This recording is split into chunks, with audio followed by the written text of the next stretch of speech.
Apologies if you hear my cats scratching at the door, but here we go.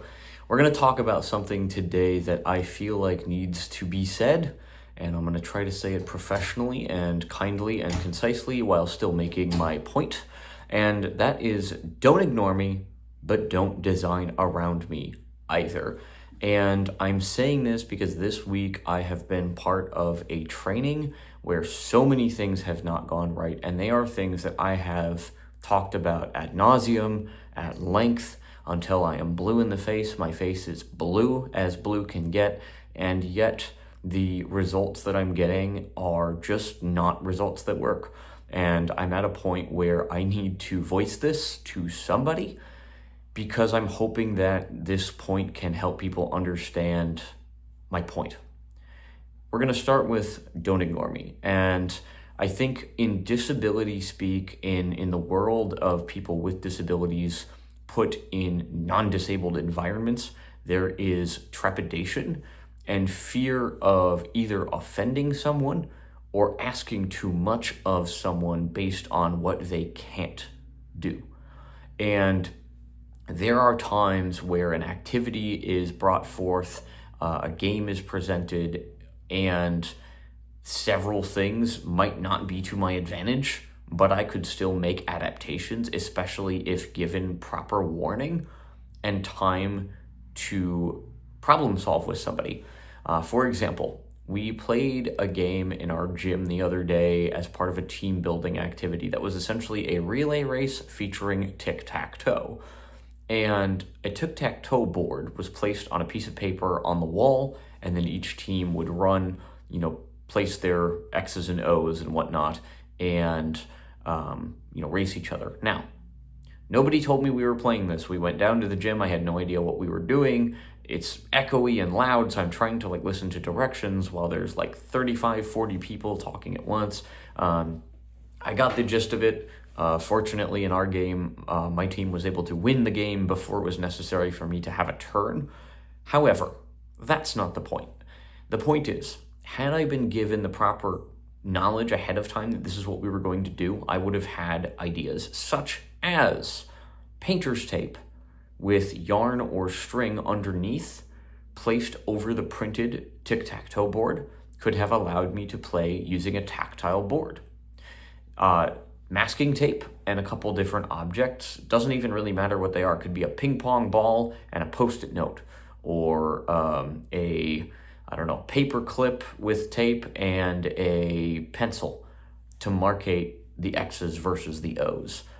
There are so many options, but nobody bothered to ask, and I had no way to play tic-tac-toe.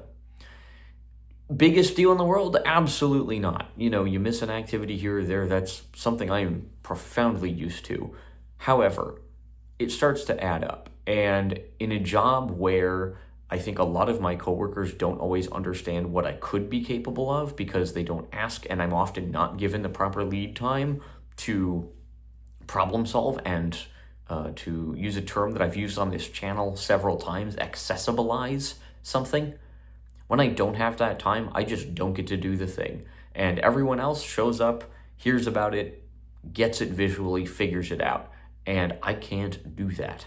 Doesn't mean I'm incapable of playing tic-tac-toe. Doesn't mean I'm incapable of participating in whatever conversation or game is being played. It just means that I might need a little bit of time to figure it out. And if not given that time, I'm going to be at a disadvantage. So please don't ignore me. Don't pretend I don't exist. It doesn't make me feel better that you didn't ask. If anything, it's upsetting because I now feel alienated from that experience.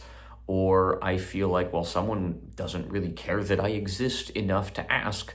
And that over time, by different people at different levels in a job, starts to feel like you don't care about what I do and who I am and how I contribute in a meaningful way.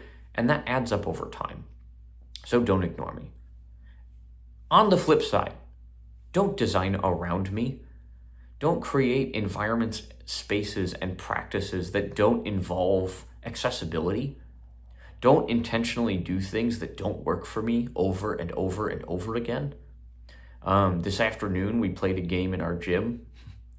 using that example, different game, not tic-tac-toe this time. It was a kind of like a categories game where you throw a ball around a circle and you have to name, for example, foods.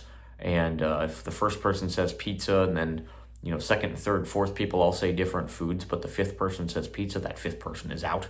And so we're playing this game that's chaotic. You have to be actively listening and paying attention.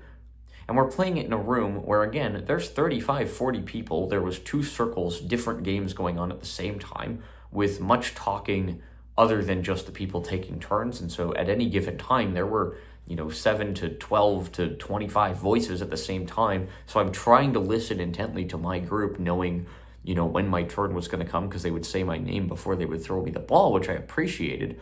But you played this game in an environment that set me up for failure when we walked in the door. And I'm not saying accommodate just for me. I'm just saying don't design around me. Sorry, I'm bumping my tripod. Don't design around my existence. And at this job specifically, over and over, I have given concerns about the acoustic qualities of most of our spaces that are big enough to accommodate people, one of which has a closet. And in that closet, for more than a year, there have been sound panels that I purchased when I was working in that space and had attempted to get put up on the wall, only to have a maintenance crew or somebody come over the weekend and take those down and throw them on the floor.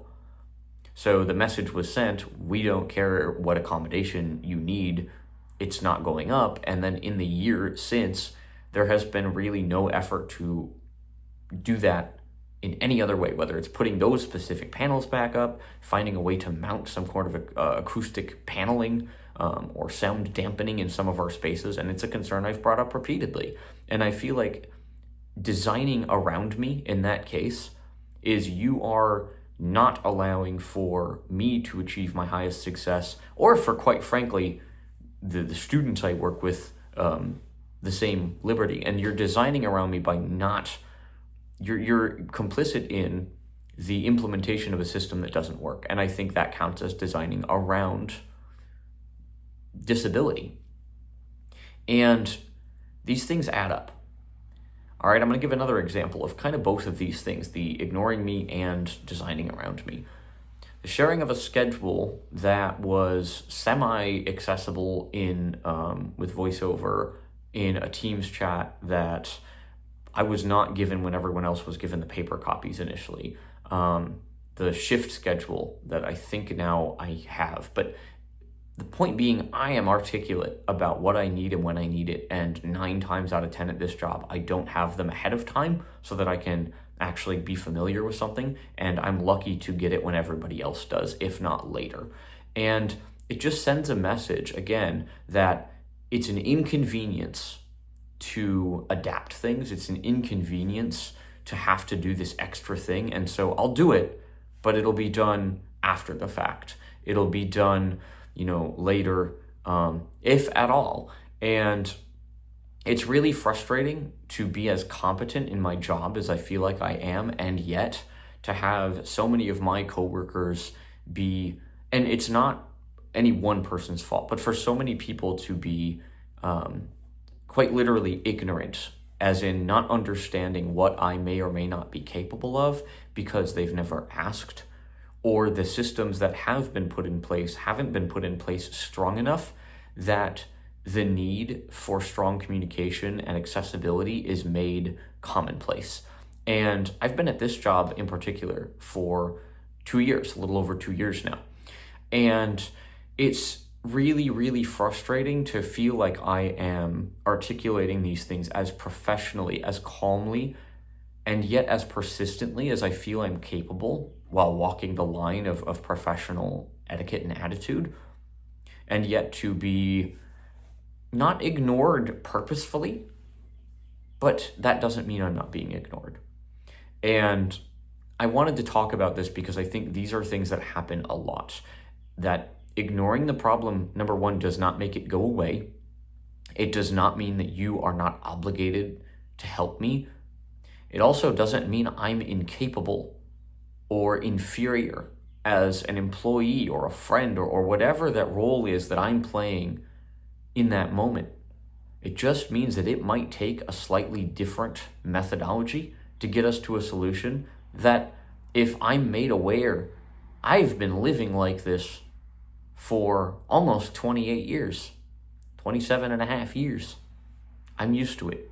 You may not be. You may have only known me for a year, 2 years, a few months, a week, a day, and that's fine. I don't expect you to have answers, but I expect to be treated with respect enough that I can help create solutions to the problems that I'm facing. And don't design around me. I live in a city that's home to one of the strongest hospitals in the world, and yet the city shows over and over that designing around people and the needs of those in our city is often prioritized over actual accessibility. And that scales down to my workplace a lot of the time, where things are just kind of done the way they're done, and I often have to go to bat afterwards and say, hey, this didn't work at all. This wasn't functional, and this is what I need, and I'm saying it for the 14th time. Please do better. And I used to be that person in a job that wouldn't say anything.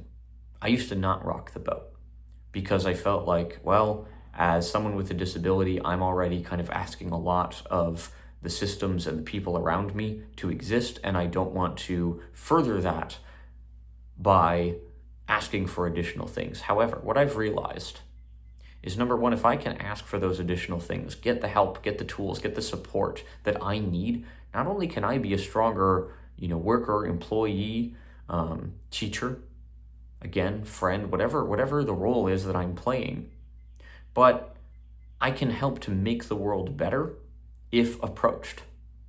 And that's why I say, again, don't ignore me, but don't design around me. I hope this made sense, and I'm sorry I was a little animated on this one, but I feel like it needed to be said after the week in particular that I've been having. I will talk more about updates and things that I do have. I'm just waiting on specifics on a couple fronts, but I appreciate you checking this out. We're knocking on 340 of you who have joined me, so appreciate you. If you have any questions, comments, queries, theories, concerns, or anything else, please don't hesitate to put them in the comment section down below. With all that said, thanks for watching, and I'll see you soon. Peace.